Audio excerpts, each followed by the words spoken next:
Paz de Cristo, hermanos del Centro Apostólico de Adoración.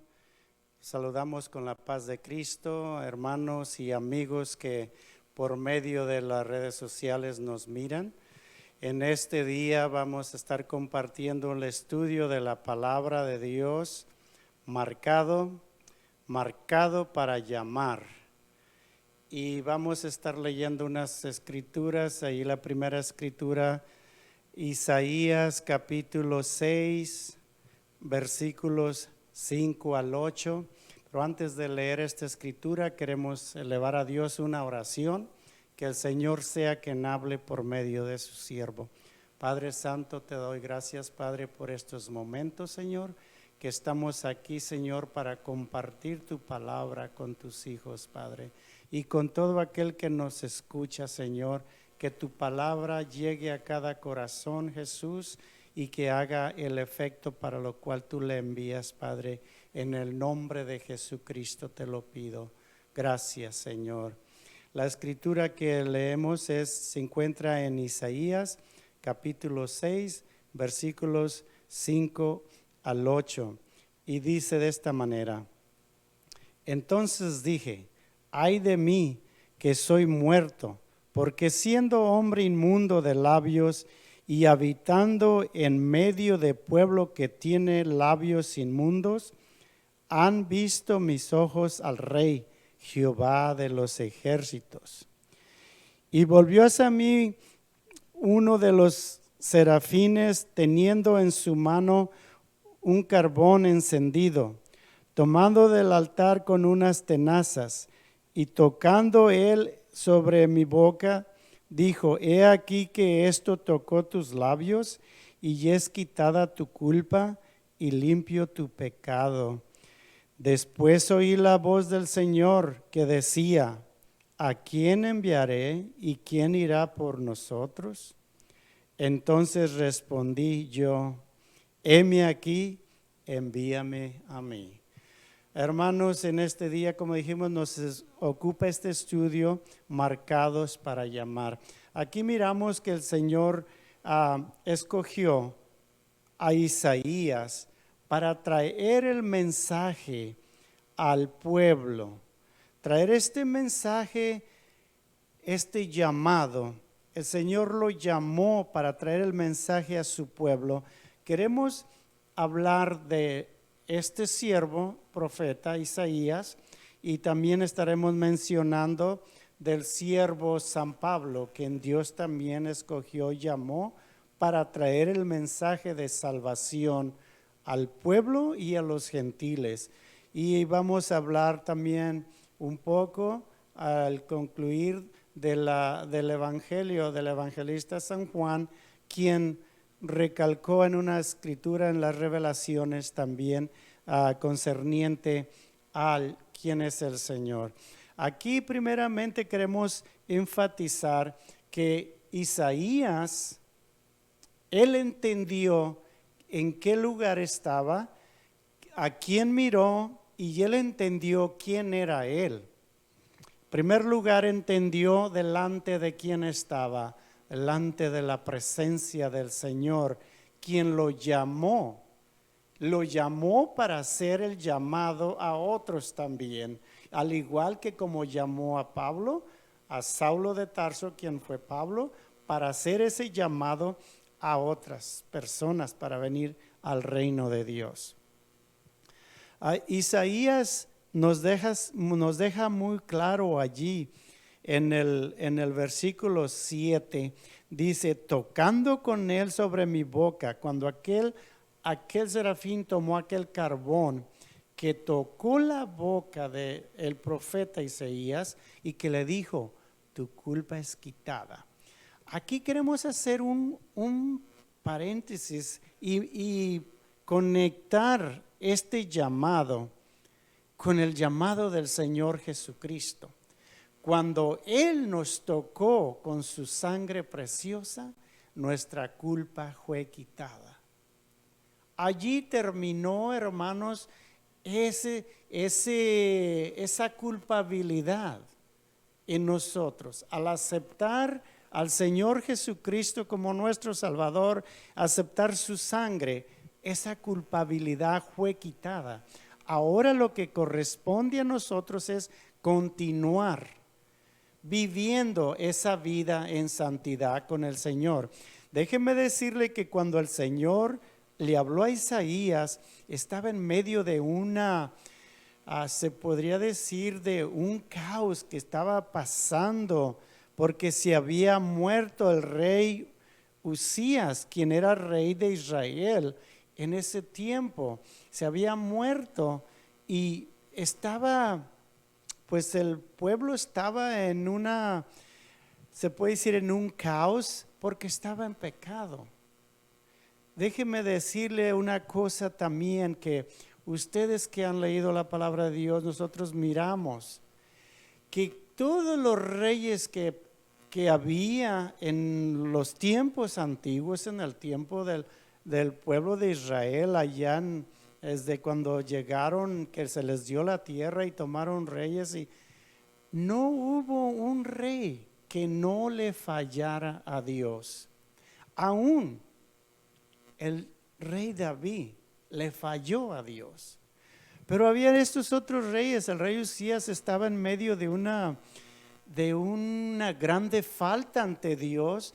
Como dijimos, todo el tiempo los reyes se desviaban de Dios y desviaban al pueblo de Dios. El pueblo de Dios se volteaba a la idolatría y desagradaban a Dios. Hermanos, en esos tiempos los reyes eran, se puede decir, como ahorita un presidente de una nación, que lo que decían, eso se hacía. Y si la cabeza de esa nación no estaba plantada en la voluntad de Dios, imagínese el pueblo cómo estaba. Ahora, podemos hacer nosotros una comparación. ¿Cómo estamos en la actualidad? Luego vamos a hablar más adelantito de eso. Ahora vamos a tocar el punto con el apóstol Pablo. Las cartas del apóstol Pablo a los Corintios parecían ser las más personales, principalmente la segunda de Corintios. Pablo escribió primera carta a los Corintios y segunda carta a los Corintios. Pablo compartió una relación cercana con los corintios. Después de todo, Pablo fue el fundador de la iglesia en Corintios. Sin embargo, esta relación cercana se volvió problemática. Es decir, Pablo miró esos corintios a los que él les habló el evangelio, de estar tan cercas con ellos. Ahora mira Pablo en qué han caído. Allí en la iglesia de Corintios sufrió numerosos problemas, juicios dentro de la iglesia, inmoralidad sexual, abuso de dones espirituales. Es decir, que se perdió el control de llevar una vida cristiana.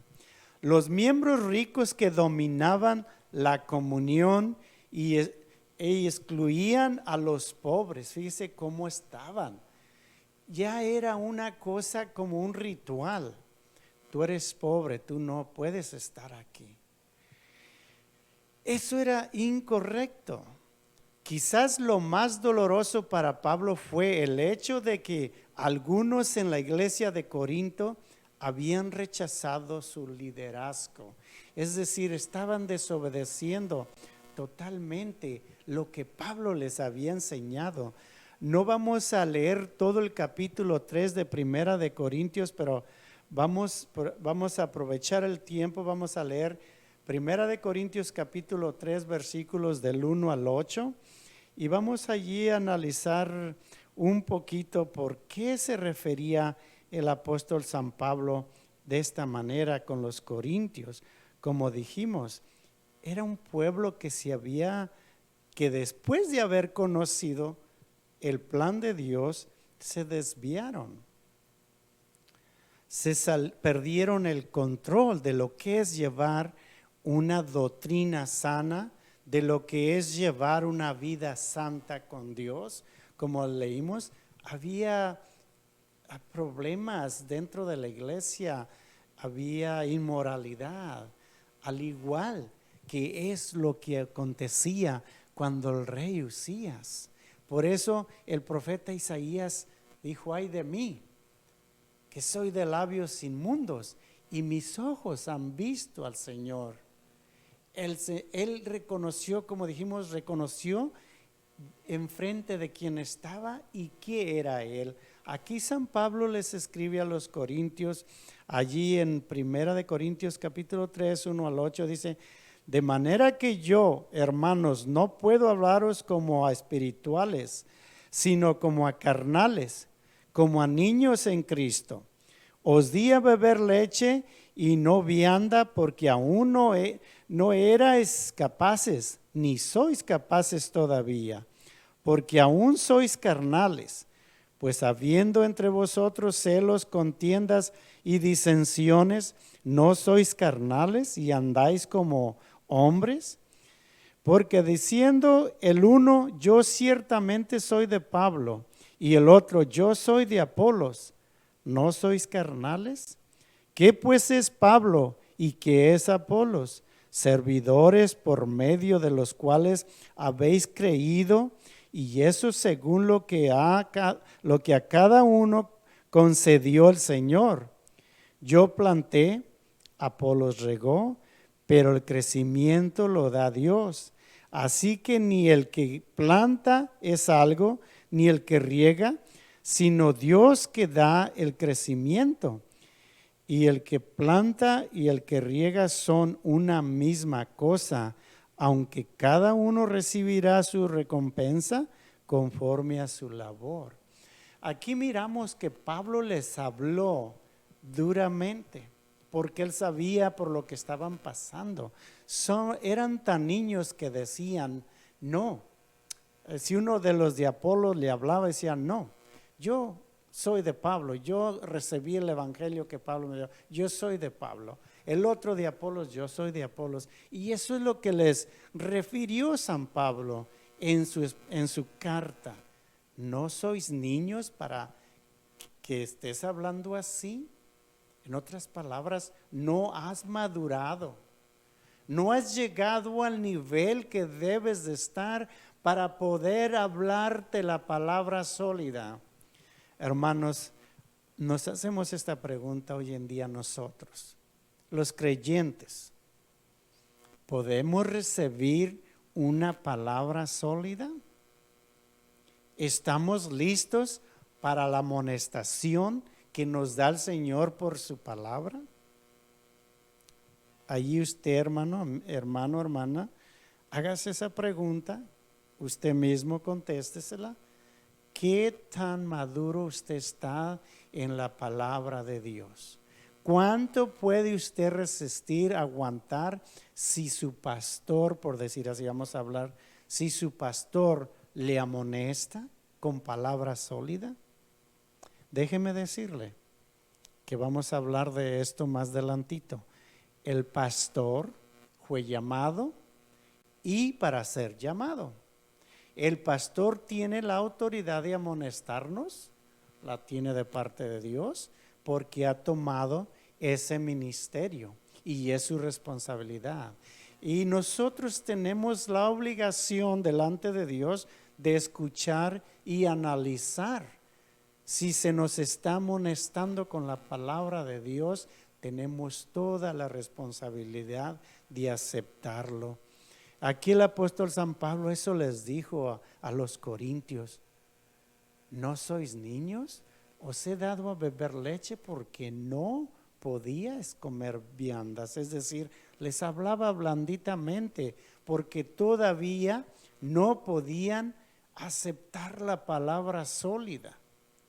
Y él les dice los motivos por qué. Porque ellos confesaban con sus labios su inmadurez en el Señor. Hermanos, cuando nosotros también en veces hablamos, en alguna forma demostramos el nivel que tenemos de madurez en el Señor. nosotros no debemos, hermanos, les digo esto con todo respeto, en ninguna manera sentirnos lastimados por nada, porque cuánto sufrió el Señor y lo aguantó. Y dijo, aún a sus malhechores, dijo, Padre, perdónalos que no saben lo que hacen. Ahora nosotros, conocedores de la voluntad de Dios, ¿por qué nos habríamos de sentir ofendidos? En ninguna manera. Hay que aceptar la palabra de Dios con firmeza, con solidaridad, aceptarla como es. Me acuerdo de lo que hablábamos en los primeros estudios del primer trimestre, de los consejos del apóstol Pablo a Timoteo. Habla la palabra a tiempo, insta a tiempo y fuera de tiempo. Y le decía, habla con diligencia y procura ser hallado aprobado delante de Dios. Hermanos, eso es algo para cada uno de nosotros hoy en día. Tenemos que buscar ser aprobados. Bueno, eso es del otro estudio que pasamos, pero se me ha quedado tanto porque es bien importante eso, hermanos, que meditemos en su palabra de día y de noche, porque un estudio no es nada más para ahorita. Yo le aconsejo, hermano, hermana, que siga oyéndolos durante la semana, que siga usted escuchando la palabra de Dios. Es el alimento del alma.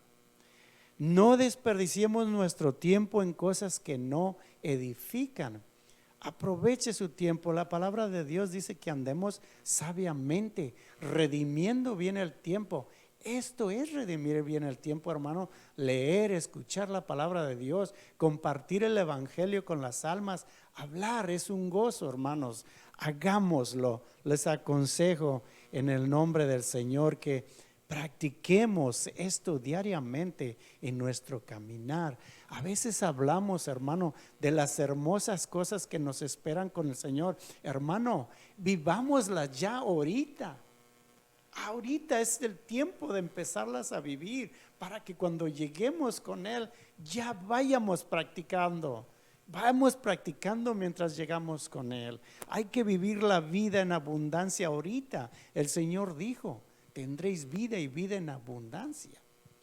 Bueno, vamos a seguir adelante, vamos a mirar, dice, por tanto Pablo se vio obligado a escribirle de nuevo una segunda carta. Allí en 2 de Corintios capítulo 2, versículo 4, vamos a leer esa escritura.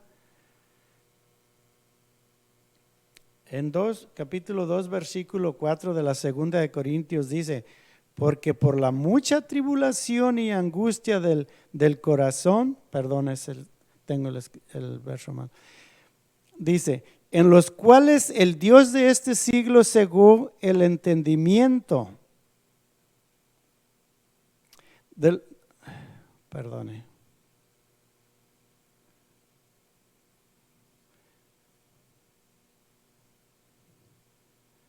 Porque por la mucha tribulación y angustia del corazón os escribí con muchas lágrimas, no para que fueseis contristados, sino para que supieses cuán grande es el amor que os tengo.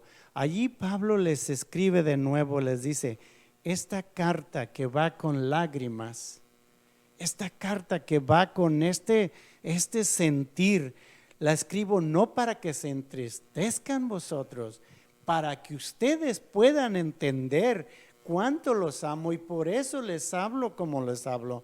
Pablo se refirió a una carta escrita de mucha aflicción y angustia de corazón, acompañada de muchas lágrimas, por lo que los corintios pudieran entender, conocer el amor que tenía hacia ellos.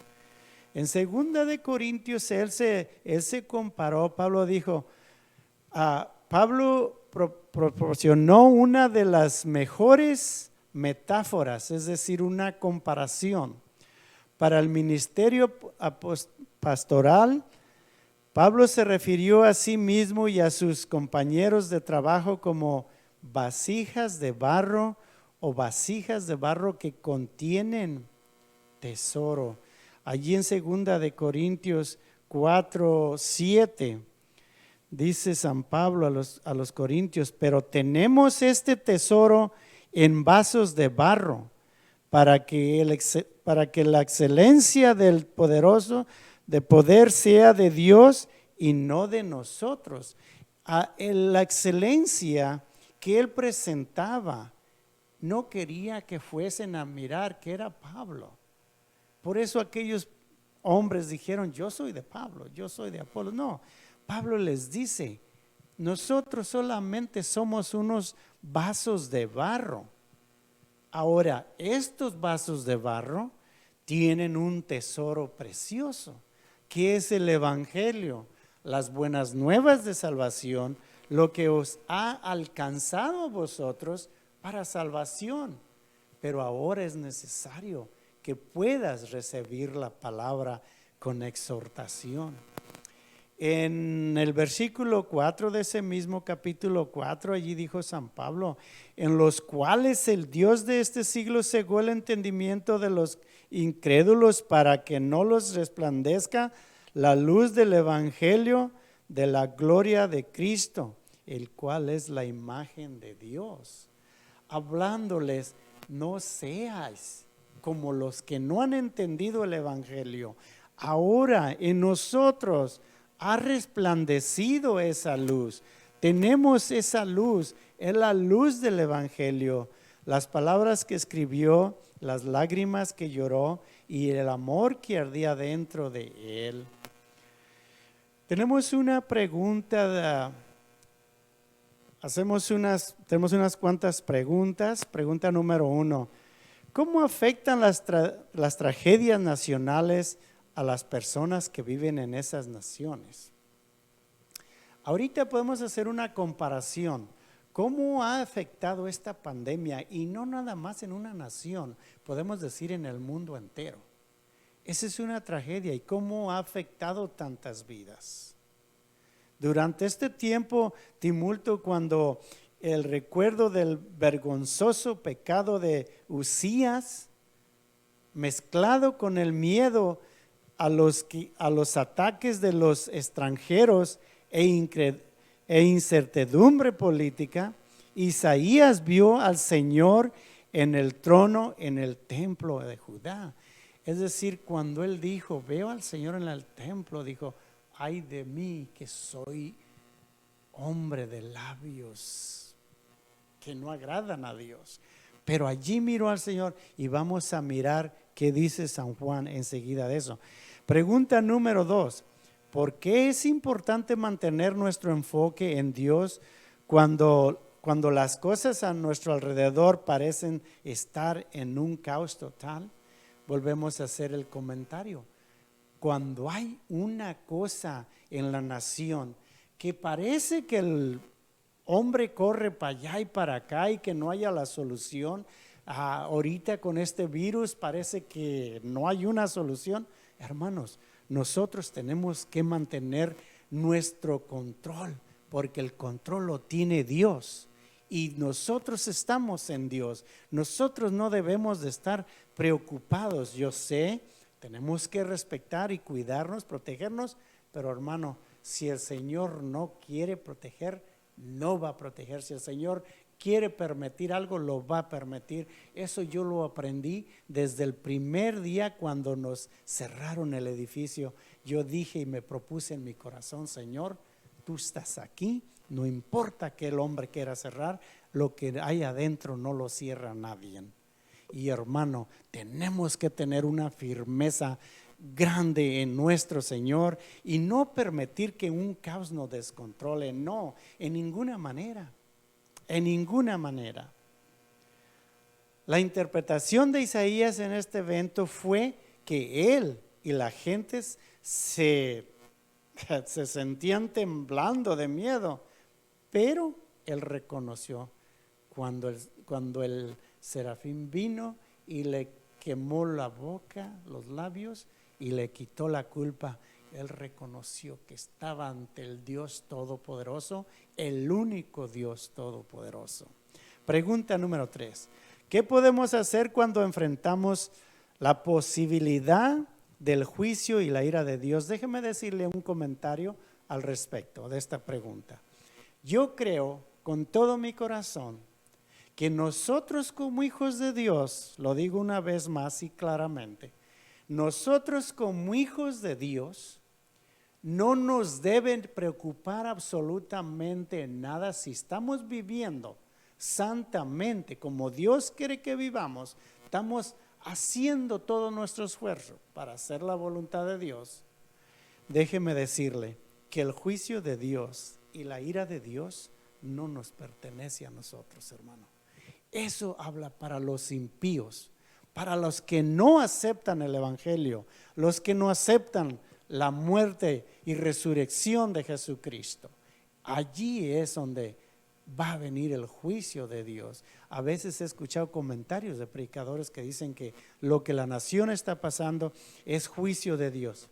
Quizás no, pero para nosotros los hijos de Dios no nos debe de conmover absolutamente nada. Antes nos debe de ayudarnos a prepararnos más cada día, reconociendo que la venida de nuestro Señor Jesucristo está más cerca cada momento. Eso es lo que nos debe de preocupar, estar afirmados, estarnos preparando más y más cada día, no tratando, sino que mejorando. Porque cuando el Señor venga en las nubes, tenemos que estar listos, no vamos a empezar a alistarnos, tenemos que estar listos para esa hora, mi hermano. Por eso me oye usted mucho decir de que debemos de vivir en santidad. Pregunta número 4, ¿por qué es importante ver a Dios presente con nosotros en todo momento? Dijo el Señor, sin mí nada podéis hacer.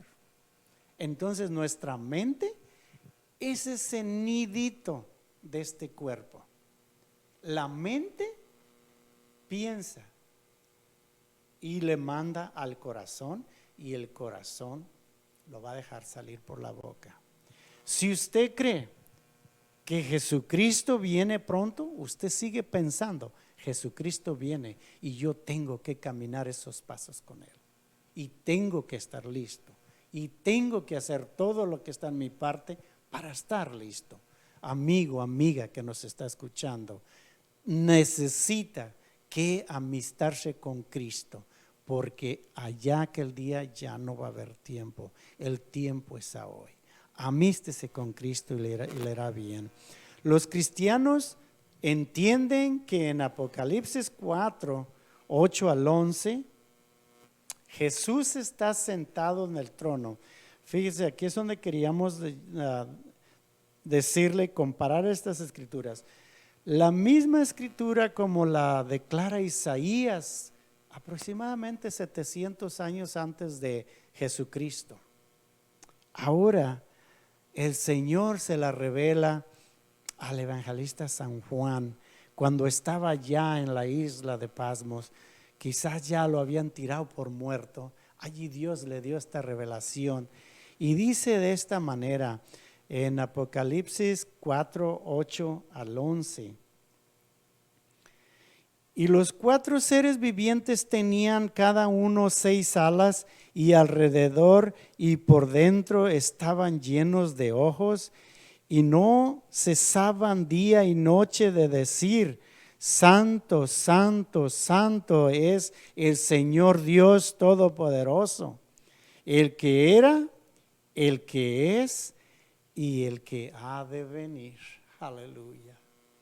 Isaías lo profetizó, lo que Juan miró y Dios le reveló en el primer siglo después de Jesucristo. Isaías lo miró 700 años antes. Y es hermoso poder analizar, pensar estas escrituras. El Señor es santo, santo, santo, santo. Dice, Él escribe estas palabras: Todopoderoso, el que era, aleluya, el que es y el que ha de venir. Por eso me refiero yo, mi hermano, con todo el amor en Cristo les digo, les amonesto, hermanos, vivamos santamente. Es necesario vivir en santidad, dijo Dijo el escritor a los hebreos, buscar la paz y la santidad con todos, sin la cual nadie verá al Señor. Por eso Isaías dijo, ay de mí, que siendo de labios inmundos, mis ojos han visto al Rey. Aleluya. Qué hermoso. Hermanos, los quiero dejar con este pensamiento. Vamos a concluir este estudio. El enfoque de la oración. Señor, gracias por la paz en medio de la tragedia. Sé que siempre estás conmigo. Estoy agradecido de poder experimentar tu presencia en mi vida. Reconozco mi pecado y necesito tu gracia. Limpia mis labios y mi vida. Gracias por el llamado que has puesto en mi vida. Gracias, Señor, por tu palabra de este día. Señor, gracias porque tú hablaste por tu siervo, palabra tuya, fiel y digna de ser recibida por todos. Es tu palabra, Señor. Que haga el efecto en un corazón, Señor. Tú sabes a dónde llega tu palabra. Que alguien pueda venir a tu reino, Señor, entre tanto que hay tiempo. Te lo pido en el nombre de Jesucristo. Gracias, Señor. Que mi buen Dios les bendiga, hermanos, amigos, amigas, y que sigamos adelante buscando a Dios más y más cada día. Dios les bendiga y Dios les guarde.